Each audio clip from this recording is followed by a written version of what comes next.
Buenos días, integrantes de la Comisión de Historia Jurídica de nuestro colegio. Sean muy bienvenidas, muy bienvenidos todos. Antes de escuchar a nuestra magnífica expositora de esta mañana, quería yo comentarles un par de cuestiones de logística y de decisión. Una de ellas es que un antiguo presidente de la barra de nuestro colegio, el Liceo Loperena, nos pide apoyo para una candidatura al Premio Nacional de Jurisprudencia, la de otro antiguo presidente de nuestro colegio, el maestro Alejandro Hogar. Yo quería preguntarles si consideran adecuado que nos unamos a esta candidatura o si preferirían postular otra. Eso se puede hacer por la vía del chat y simplemente avisarles para que si tienen interés en postular a alguien más, nos lo digan, y si no, pues por supuesto que estaríamos honrados en apoyar al maestro Hogar. Y la segunda cuestión es que nuestro colegio ha llegado a un acuerdo con Tirant Lo Blanc, la prestigiosa editorial jurídica, para realizar por cada una de las comisiones un libro colectivo, con algún tema, en este caso obviamente de historia del derecho, que pudiéramos tocar entre todas y todos.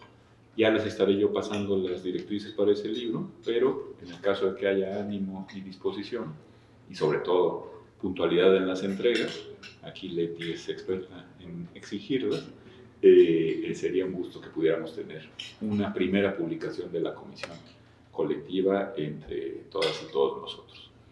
Pues comenzamos, si lo tienen ustedes a bien. Me da muchísimo gusto verles aquí. Está con nosotros un referente de nuestro colegio, presidente que fuera del mismo Premio Nacional de Jurisprudencia 2022, don Javier Quijano Vaz, que además ayer cumplió 56 años de ejercicio profesional para honra del Foro Mexicano. Le agradecemos muchísimo que esté con nosotros. Gracias, Rafael. Y debo destacar también que nuestro querido amigo Carlos Figueroa, que es el presidente y director de comisiones del Ilustre y Nacional Colegio de Abogados de México, integrado con nosotros en el Consejo Nacional de la Abogacía, está con nosotros. Mil gracias, Carlos. Gracias por estar aquí, doctor.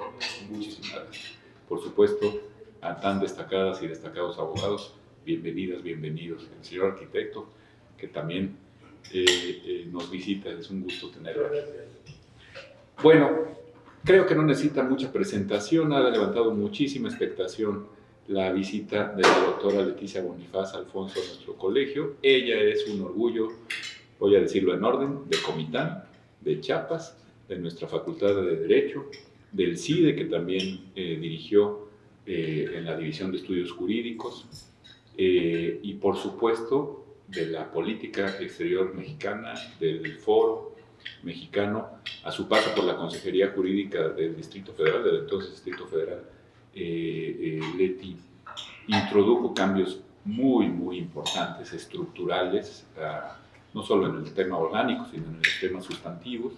Es una jurista de excepción y representa a México en el comité de expertos de la CEDAW, ¿no? Es una experta independiente en este comité que está, cito, en Ginebra.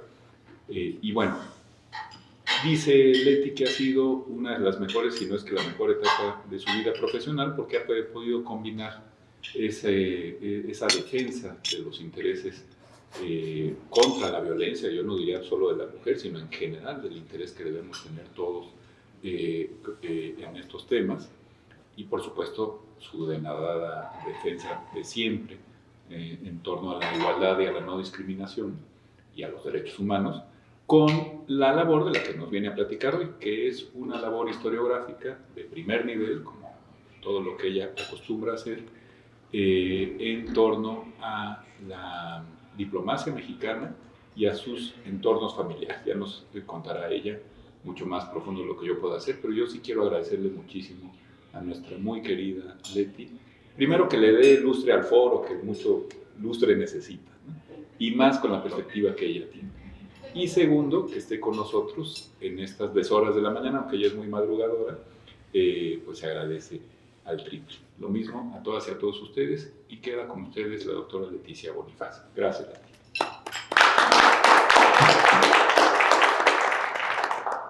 Muchas gracias, Rafa. Me da mucho gusto estar con ustedes y más saber que esto va a quedar grabado para que se reproduzca más adelante. Cuando me invitó Rafa, por supuesto que le dije que sí, y qué bueno que estoy acompañada aquí por don Javier, con mi querido Eduardo, con el arquitecto Valencia y personas que hoy estoy conociendo, pero que me da mucho gusto conocer. Bueno, le decía a Rafa que sí es la mejor época de mi vida, sin duda, porque me pasó algo que nunca me había sucedido.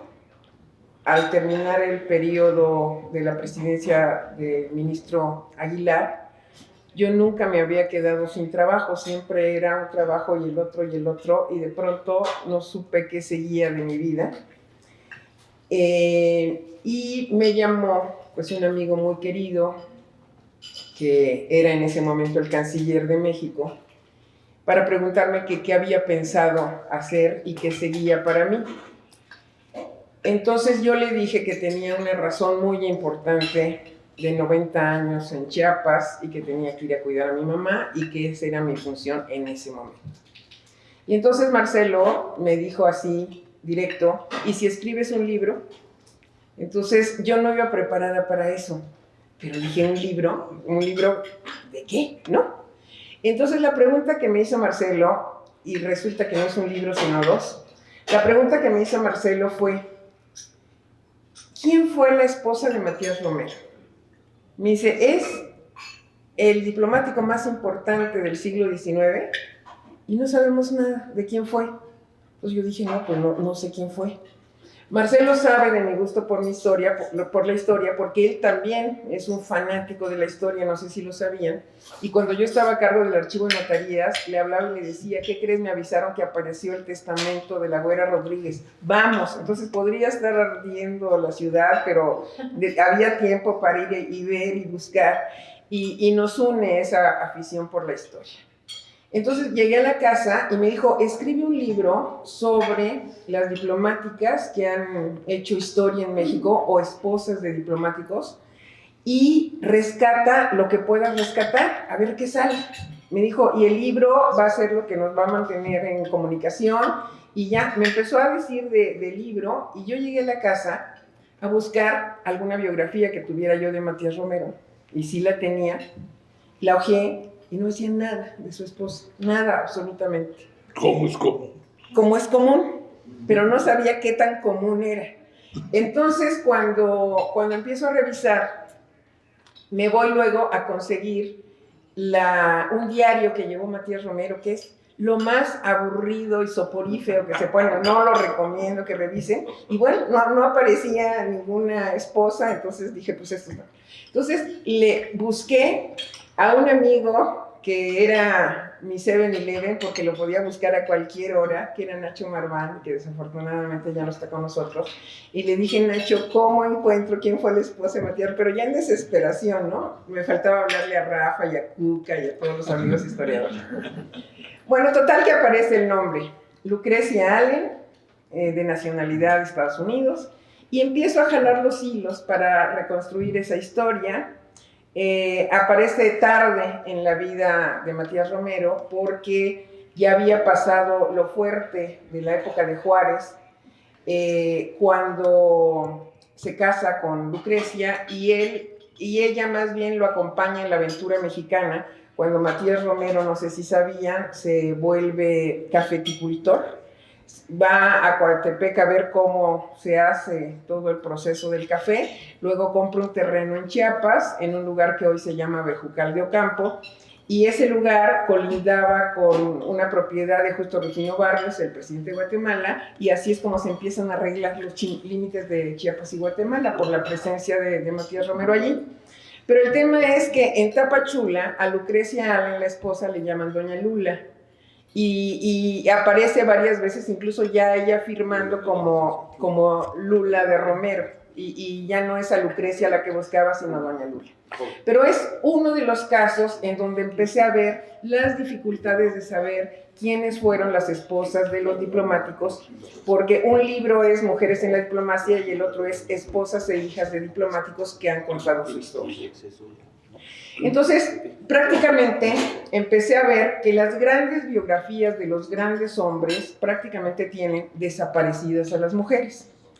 Y encontré algo muy interesante que me puse a buscar si alguien lo había descubierto antes y escrito sobre eso, y sí, una cubana que se llama Nara Araujo, historiadora que ya falleció, escribió las diferencias cuando un hombre hace una autobiografía o se hace biografía de un hombre y cuando escribe una mujer una autobiografía, un diario o un libro de un hombre pero escrito por una mujer.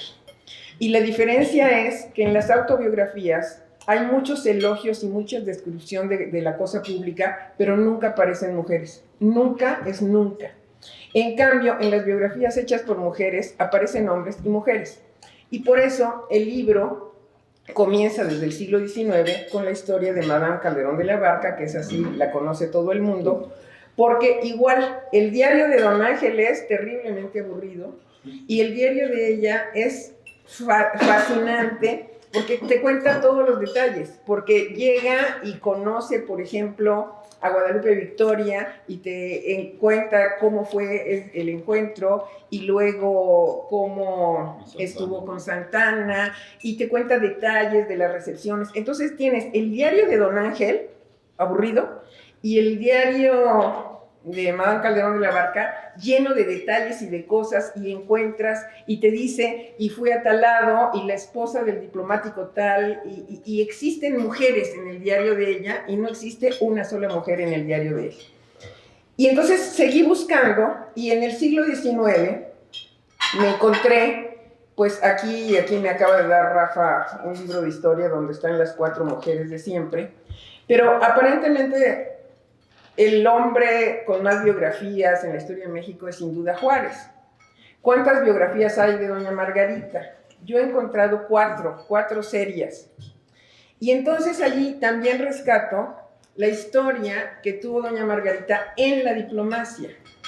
Porque cuando están en todas las penurias, ella ya en el exilio en Nueva Orleans, justo Matías Romero la invita a ir a Washington para que doña Margarita tenga una reunión con el presidente Andrew Johnson. Entonces, sí está narrado el qué sucede, pero entonces ya buscas las cartas de Juárez a Margarita y de Margarita a Juárez para saber qué fue lo que fue a hacer y luego cuál fue el resultado. Lo curioso es que doña Margarita allí narra que Matías Romero vivía en Washington con su mamá y su hermana. No estaba casado todavía con Lucrecia. Pero Margarita le dice a Juárez, he estado reuniéndome con Romero y ya dice las otras personas, y le dice a Juárez, la representación que tienes en Washington es de una percha de inútiles, le dice, porque no están haciendo su trabajo diplomático. En mi entrevista con el presidente, y ya le dice lo que va a hacer, y ves una mujer de unos arrestos y de una cosa que no hemos rescatado. Entonces yo tomo todo lo que doña Margarita hizo en el ámbito diplomático, que es muy corto. Después sale en el Herald en Estados Unidos la nota de la visita de Margarita, pero le escribe ella a Juárez y dice, todo lo que dicen de mí es cierto, excepto que yo llevaba joyas, ya sabes que yo no tengo, nunca me has comprado más que los aretes que traigo puestos, y le pone allí a Juárez todo el detalle de lo que se está preocupando la señora. Bueno, de esa época rescato como hija y esposa de diplomático a Josefa, hija de Melchor Ocampo, que publiqué algo en el Universal la vez pasada, porque la historia de Josefa también está desconocida y yo tuve contacto de ella por un libro de Adelina Cendejas, que en los años 60 del siglo XX escribió sobre Josefa Ocampo. Entonces te encuentras con esta vida terrible de una infancia de abandono, pero lo importante que fue acompañando primero a Matías Romero y después a José María Mata, con quien se casa, en las tareas diplomáticas, y cómo Josefa no tenía una función de simple acompañante. Romero, Ocampo la usó para todo, para que fuera su enfermera, para que le planchara la ropa, pero ya en el ámbito diplomático es muy relevante. Siguen los años y ya en el Porfiriato localicé a la primera mujer que representó a México en tareas diplomáticas en un congreso internacional. Y fue Laura Méndez de Cuenca en un congreso sobre mutualismo en 1906 en Milán. ¿Quién sabe qué hizo eso Laura Méndez de Cuenca? Se sabe que fue una escritora, pero no la tarea diplomática. Y de allí encuentro lo maravillosa que fue la tarea de doña Sara Madero tratando de salvar a don Francisco con una tarea diplomática muy importante que acaba de ser expuesta en este libro sobre Horiguchi, que se acaba de publicar, porque Horiguchi era el ministro plenipotenciario de Japón que narra toda la tarea de doña Sara con Japón, con Chile, con España y Cuba para salvar a don Francisco. Parte de la tarea diplomática de doña Sara sí está rescatada en varios libros, pero yo la retomo. Sigue el siglo XX y ya empiezan los primeros embajadores de los que sabemos mucho de su vida, pero sabemos poco de sus esposas. Y ahí tenemos casos, por ejemplo, como el del propio Alfonso Reyes. El caso de Alfonso Reyes, pues es muy extraño porque después de la muerte de don Bernardo, él tiene a una novia que es de las primeras que estudió la preparatoria y la embaraza, a Manuela Mota. Y Reyes tiene la presión de que se case con ella por el embarazo, se casa con ella, pero la lleva a vivir a casa, la deja viviendo en casa de sus papás, no se va a vivir con él hasta que él termina la carrera. Entonces, Manuela ya se va con Reyes a la primera representación que le dan en París y pasa todas las penurias del mundo, pero Manuelita Mota, que es la esposa de Alfonso Reyes, es su secretaria, es quien le ordena los archivos, es una presencia permanente. Reyes incluso llega a decir que escribe algunas cosas ya por él, de tanto que conoce, pero Manuela Mota está perdida en las biografías. Amigos regios no la ubican como la esposa de Alfonso Reyes, y Alfonso Reyes también es muy relevante porque te da muchas historias de las cartas entre Palma Guillén, que fue la primera diplomática formal que tuvo México, nombrada por Lázaro Cárdenas, ministra plenipotenciaria en Colombia en 1936. Entonces, a través de Reyes hablas de la relación de Gabriela Mistral y Palma Guillén y sabes muchas cosas de historias. Y el dato curioso ahí respecto de Manuelita Mota es que Alfonso Reyes era muy chaparro y Manuelita Mota era más alta que él, y entonces cuando se casa le dice: te pido dos cosas, que me des un hijo más alto que yo y que me ayudes a bajar los libros de los estantes. Esa iba a ser la función de Manuelita. Luego pasamos a otra persona que hizo un gran trabajo diplomático y que es muy conocido. Yo creo que hablar de Narciso Bassols es también un periodo muy importante de la diplomacia mexicana, y allí encontré a la mujer más extraordinaria, que si tengo tiempo haría yo un libro específico y profundo sobre doña Clementina Batalla. Clementina Batalla, esposa de Narciso Bassols, estudió Derecho. Fue la tercera abogada que tuvimos, generación 1915, compañera de los 7 sabios. Y yo creo que fue la octava sin reconocimiento. Entonces, doña Clementina Batalla, afortunadamente, escribió mucho y podemos rescatar mucho de ella.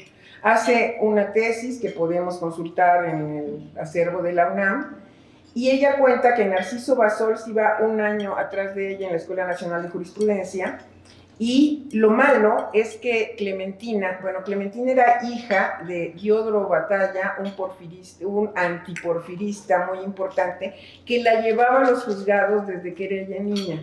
Pero estamos hablando de principios del siglo XX y finales del XIX. Y doña Clementina lo que hizo fue hacer el papel de esposa del embajador Bassols.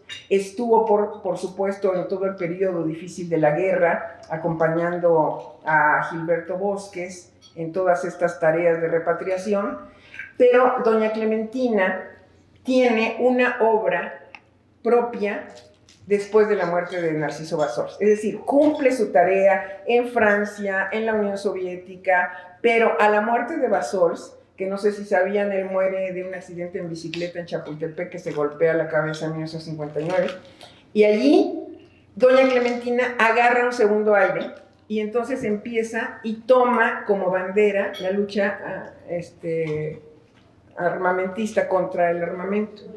Y no está en ningún libro ni de Alfonso García Robles ni nada, pero doña Clementina escribe muchísimo y tiene un archivo en el Archivo General de la Nación muy bien clasificado que se puede consultar.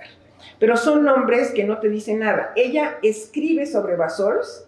Su hijo, Ángel Bassols Batalla, que es un geógrafo muy importante, escribe sobre su mamá y no estuvo tan complicado reconstruir la historia de doña Clementina Batalla. Para Clementina tuvo una larga vida, falleció en Guadalajara, y podemos recuperar no solo escritos, sino hay una época de dos historiadores que seguro Rafa conoce muy bien, que son los Wilkins, que vienen a México a recuperar mucho de la historia, sobre todo de historia oral, y dicen pues que Lázaro Cárdenas fue prácticamente ágrafa, que hay mucho escrito sobre don Lázaro, pero no escrito nada de él, y que entrevistan a Clementina Batalla para que les hable de Narciso Bassols, y cuando la entrevistan dicen, es que es tan importante como Narciso Bassols, y la incluyen en el libro. No estaba incluida, pero a raíz de la entrevista dicen, hay que hablar de ella. Después tenemos a personajes muy importantes como el propio Isidro Fabela. Isidro Fabela es otro diplomático del que no sabíamos nada prácticamente de su esposa, y es una mujer de un apellido alemán, porque su papá fue un minero alemán, y ella se llama Josefina Steinmann. Nació en Mulegé, en Baja California Sur, su papá minero, y cuando se casa con Narciso Bassols, también Narciso Bassols ya había hecho gran parte de su carrera diplomática, se casan en Berlín, y a partir del matrimonio sí hay una narración de él, allí sí Narciso Bassols sí habla, Narciso Bassols. Isidro Fabela sí habla de su esposa en muchas ocasiones, e incluso se echa un párrafo de cómo debe ser la esposa de un embajador, que es de lo más grave para el feminismo actual, pero era el pensamiento de Fabela en ese momento. Entonces, después seguí buscando, y el propio Bosques ha sido como el héroe del exilio español y el que hizo absolutamente todo. Y también respecto de Bosques me dijo Marcelo, no me puedo imaginar que no haya habido ninguna mujer allí ayudando, estando en los castillos, así sea viendo la parte de la... Algo tuvieron que hacer las mujeres. Entonces la esposa de Bosques se llama María Luisa Manjarrés, y se puede recuperar, pero unas cuantas líneas de ella, porque hay poquísimas referencias, pero ya la tenemos localizada como alguien que fue muy relevante. Ya acercándonos más hacia la época más cercana, está la historia de don Alfonso García Robles. Y también se van a encontrar tomos de biografía de Alfonso García Robles y casi nada de doña Juana Cislo, que es peruana. Se conocieron en Naciones Unidas, ella tenía también carrera diplomática, otra mujer que renuncia a su carrera para acompañar a García Robles, pero en el libro de García Robles hay poquísimas referencias en las biografías, pero los hijos sí han hablado del papel que desempeñaba su mamá en relación a cómo apoyaba a García Robles. Y se me estaba pasando una mujer que sí escribió un libro exprofeso de lo que es ser esposa de un diplomático. Ella se llama Argentina Casas Olloqui y fue esposa de Rodolfo Usigli. Y estuvo en Líbano y estuvo después en Dinamarca. Pero Argentina Casas Olloqui sí escribe un libro exprofeso para decir qué es ser esposa de un diplomático. Y se van, a diferencia de las narraciones que hacen los diplomáticos, a detalles que ellos no ven, como el tema de qué pasa con las escuelas de los niños, cómo viven los niños una guerra como la que le tocó a ellos, qué pasa con los cambios y el desarraigo, este tema del desarraigo que no es narrado por hombres, sí es narrado por mujeres, qué pasa con la añoranza, con la familia que dejas aquí, con muchísimas cosas. El libro de Argentina Casas Olloqui se puede conseguir, es más, todavía no sé si está viva porque vi una entrevista de 2016 que está en YouTube, entonces podría todavía estar viva, ya localicé a alguno de sus hijos, pero podemos tener casos como este donde sí escriben sobre lo que es la vida de una mujer en la diplomacia y la incidencia que tienen en la toma de decisiones y de lo que se van enterando. Por el otro lado, también he estado revisando algunas mujeres que tuvieron su destino en México y que casualmente les tocaron momentos muy importantes de la historia. Ya hablaba de Madame Calderón de la Barca y luego tenemos a la esposa de Nelson O'Shaughnessy, que era el agregado de Estados Unidos en la época de Huerta. Y ella escribe una obra que es así, Memorias de la esposa de un diplomático, y narra, igual que Madame Calderón de la Barca, los detalles de cómo era Huerta. Hay una parte muy simpática donde dice que Huerta desaparecía, que de pronto tenía reuniones importantes y no estaba. Y entonces, pero ella lo dice muy elegante, dice, a los únicos extranjeros que atiende Huerta cuando desaparece es a Martel y Hennessy. Dice. Entonces son a los únicos extranjeros que muy elegante. Ese libro se puede conseguir todavía y es verdaderamente extraordinario. La señora O'Shaughnessy hace una narración impresionante del aire, de la luz en México, de los volcanes, de los paseos, de Chapultepec, de lo que va probando. La mejor narración, que también ya la publiqué en Opinión 51, es cuando va a la Basílica un 12 de diciembre, se imaginan a la diplomática que va y dice, todos los perros de México se concentran el 12 de octubre en la Basílica, porque hace una narración verdaderamente graciosa. Pero ella sí te describe a la esposa de Huerta, te describe muchas cosas que no haría normalmente un hombre. Describen cuestiones muy interesantes de la vida diaria, de cómo te dice, yo no sé en realidad cuántas personas viven en mi casa, porque cada vez que voy a la cocina me aparecen más cabecitas y no sé ni quiénes son, o cuestiones de ese tipo. Y luego tenemos la llegada a México en la época de Calles de dos personas muy importantes. Primero, de la primera embajadora que hubo en el mundo, y su segundo destino fue en México, y es Alejandra Kollontai. Alejandra Kollontai también escribe diario de su estancia en México y lo rescató recientemente la Universidad Veracruzana. Rina Ortiz hace la presentación. Y Alejandra Kollontai descubre a México y describe a México de una manera extraordinaria porque para ella todo es nuevo.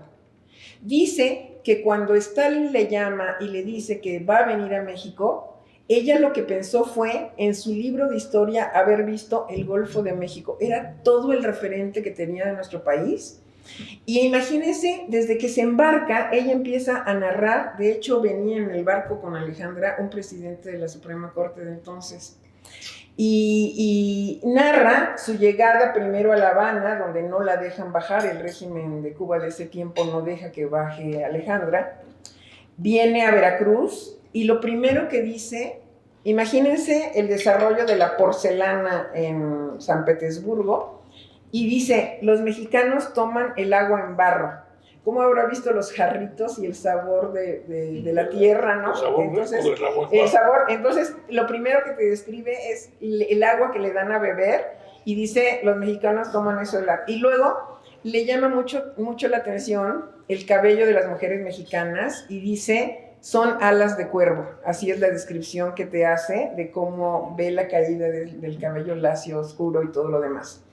A la pobre le compran un boleto de tren de tercera clase, imagínense, para venir de Veracruz a México, y viene en un sufrimiento de la narración. Imagínense lo que era una tercera clase, y decían que porque ella representaba al país de los soviets no le podían dar de primera clase. Entonces viene la pobre con gallinas, con guajolotes, ya saben en qué condiciones, hasta que alguien pues ya se apiada y los pasan a primera clase.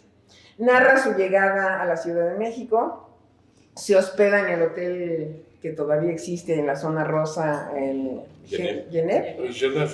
Allí se hospeda, va a la embajada rusa, llega el primer día y dice, la descripción de la embajada es no es la actual, la que narra dice, tenía un jardín enorme con el pasto seco, y pregunta, ¿por qué está seco el pasto? Y la respuesta es porque se descompuso la manguera. Y lo pone en el diario porque además dice, seguro le pasó que ¿por qué está seco? Porque se descompuso la manguera, y ahí queda, ¿no? Entonces, Alejandra empieza a narrar con todo el detalle lo que va pasando en el día a día de la embajada y cómo tiene problemas con su segundo de a bordo, que no acepta tener a una mujer de jefa, y desafortunadamente lo sufre durante mucho tiempo. Dice que el coche de la embajada soviética era tan viejo, pero tan viejo, que llegaba a una reunión y que prefería que se quedara como 5 o 6 cuadras lejos y llegara a pie, y si le preguntaban decía, me encanta caminar, pero no quería que vieran ese coche destartalado. Llega a esos niveles de detalle. Todas las mujeres que narran su estancia en México te describen el sabor de las frutas. Se puede hacer casi un libro de cómo describen el mango, la guanábana, el chico zapote, el zapote, cómo todo es novedad y son descripciones maravillosas. A Alejandra le afecta mucho la altura de la Ciudad de México, vive con un dolor de cabeza permanente, no habla bien el español, entonces tiene pocas amigas. Del cuerpo diplomático describe a algunas mujeres que le parecen poco cultas y ya las desecha, pero narra la época de Calles, hay una narración de lo que fue la Guerra Cristera, ve muchísimas cosas que nosotros no vemos, pero con los ojos de extranjera sí lo ve, todas sus relaciones con los ministros de entonces. Hay una narración que combina, igual hay una constante entre Calderón de la Barca, entre Edith O'Shaughnessy y Alejandra Kollontai, de cómo narra una mujer diferente a cómo narra un hombre y en los detalles que se fija. Después, en ese mismo periodo de Calles, aparece la señora Elizabeth Morrow, porque el embajador de Estados Unidos en México de la época de Calles fue el Morrow, ¿no? Entonces ella cuenta cómo cuando le dice que va a venir con el esposo a México, dice, le dio así como, ¿y qué voy a ir a hacer yo a un país de tercer mundo? Una mujer de la aristocracia de Estados Unidos que vivía y dice, México. Bueno, viene y el primer fin de semana que llega a Cuernavaca, se enamora de Cuernavaca. Va a una comida del embajador de Gran Bretaña y ella dice, el día que llega, dice, ¿y no podemos comprar una casa aquí? Y entonces deciden comprar una casa a la que le llaman Casa Mañana. Entonces ella escribe 2 libros sobre México, y en el libro que se llama Casa Mañana hay 2 posibilidades de por qué el nombre, porque así se llama, hoy es el restaurante India Bonita en Cuernavaca, porque el Morrow y la casa Tomorrow puede ser, o porque cada vez que le preguntaba a los trabajadores, ¿cuándo va a estar listo esto? Le decían mañana. Entonces se llama la Casa Mañana. Entonces, cuando ella se va acomodando, se enamora de México y de todo México. Luego narra cómo empezó a buscar sus muebles y los platos y los adornos y todo lo demás. Entonces va con un artesano de Cuernavaca y le dice, quiero 12 sillas, y le muestra la figura de estas sillas que van tejidas de palma abajo, y le dice, quiero 12 sillas. Y el señor le dice, ¿12? Sí. ¿Y las quiere iguales? Sí, quiero 12 sillas iguales. Entonces le dice, cada silla que yo haga le va a costar más. Le dice, no, es al revés, mientras más te compre, me debe costar menos. No, le va a costar más, porque si yo hago 12 cosas iguales me voy a aburrir. Y lo que me va a pagar es el aburrimiento, porque yo, si me deja ponerles un dibujo diferente a cada silla, le decía, no, yo quiero 12 sillas iguales, pues le va a costar más. Entonces, es meterse a la mentalidad de un artesano mexicano que no tiene nada que ver con un pensamiento gringo de serie y de todo lo demás. Los morros se vuelven los más importantes difusores después de la cultura mexicana, porque muchos de los objetos que ellos consiguieron aquí terminaron en el Museo de Arte de Nueva York, y a la muerte de ellos vino como regalo a México. Entre otras cosas hay un zarape. Gracias a eso me enteré que se enteró el embajador que a Calles le interesaba mucho la aviación y procuró la llegada de Lindbergh a Cuernavaca. Está narrado cómo aterrizó Lindbergh y todo lo demás, pero lo curioso es que Lindbergh se casa con la hija de los Morrow, con Anne Morrow, pasan la luna de miel en Acapulco, pero hay toda una descripción. Hay otro libro que solo está en inglés sobre la descripción de una alcancía y la historia de una alcancía, de un puerquito amarillo con flores rosas, y la señora se dedica a explicar la relación que había de una niña llamada Pita con su alcancía, pero muy mexicano todo. Historias sobre todo de los artesanos, y es muy interesante. La siguiente mujer que le toca como destino México es una polaca de apellido Ashkenazi. Ella es la primera embajadora polaca que hubo en el mundo, pero se casó con un embajador que lo mandaron a México, que ya estoy hablando más hacia los años 60. Y Natalia Ashkenazi también se enamoró de Cuernavaca, pero ellas ya venían de la Segunda Guerra, ya venían tuvo un hijo en México y dijo, yo no quiero que tenga nada de judío y le voy a poner Pancho. No le puso Francisco, le puso Pancho. Entonces, que también ya lo pude localizar porque trabaja en una universidad de Estados Unidos.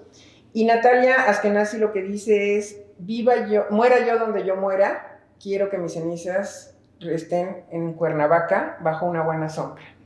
Y así se recupera también, y la historia regresa una vez más a Cuernavaca.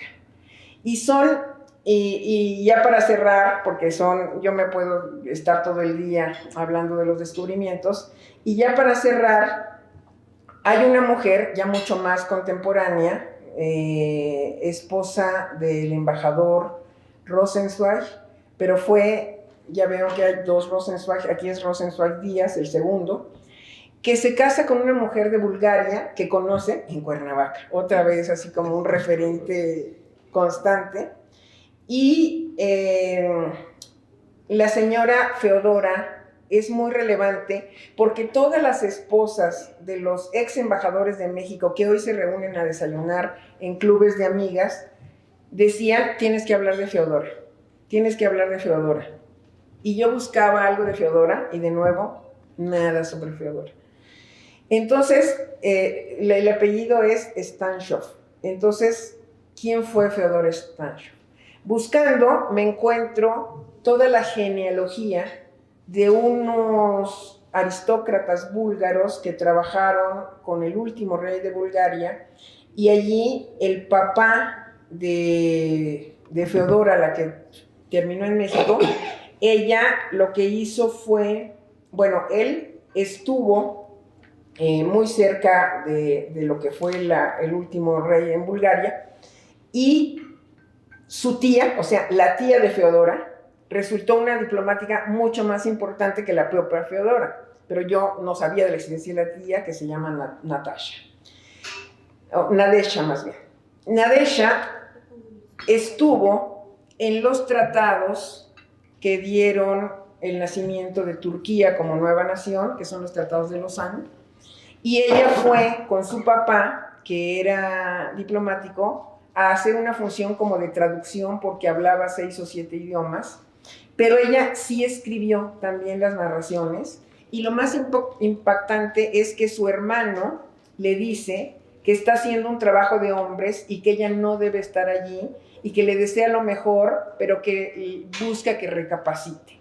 Entonces, Nadezhda Stanshov hace todo un trabajo, la diplomacia, te muestra lo que fue ya moverse en la Sociedad de Naciones y todo lo demás, y cuando viene de nuevo la guerra, se van hacia Estados Unidos, de Estados Unidos Feodora viene a México, conoce en Cuernavaca al embajador de Rosenzweig, y lo interesante es que tienen un hijo con discapacidad y eso hace que el embajador ya no se mueva, y él es el subsecretario de Relaciones Exteriores durante López Portillo y Miguel de la Madrid. Les digo que ella es lo último, lo más reciente con lo que acabo, y ella está en estas labores que se hacían del voluntariado, pero la relevancia que tiene Feodora es porque ella empieza a ver por temas de los que nunca nadie se había preocupado, que era la revalidación de estudios de los niños, el menaje de casa, cuestiones que hasta en ese momento nadie hacía, y ella convocaba a todas las esposas de todos los diplomáticos acreditados en México para darles cursos de historia de México, para llevarlos al Museo de Antropología, para llevarlos a Teotihuacán, para hacer que conocieran México. Y por otro lado, hizo su escuela informal de qué deberían saber las esposas de los embajadores mexicanos para las reglas de protocolo que no se tenían para ellas, porque siempre se orienta al esposo y no a la esposa cuando ella lleva. Y de ella es la frase de que en el trabajo diplomático el trabajo lo hacen 2 y le pagan a 1, porque las mujeres en la diplomacia tienen esta labor tan importante que va acompañando al esposo.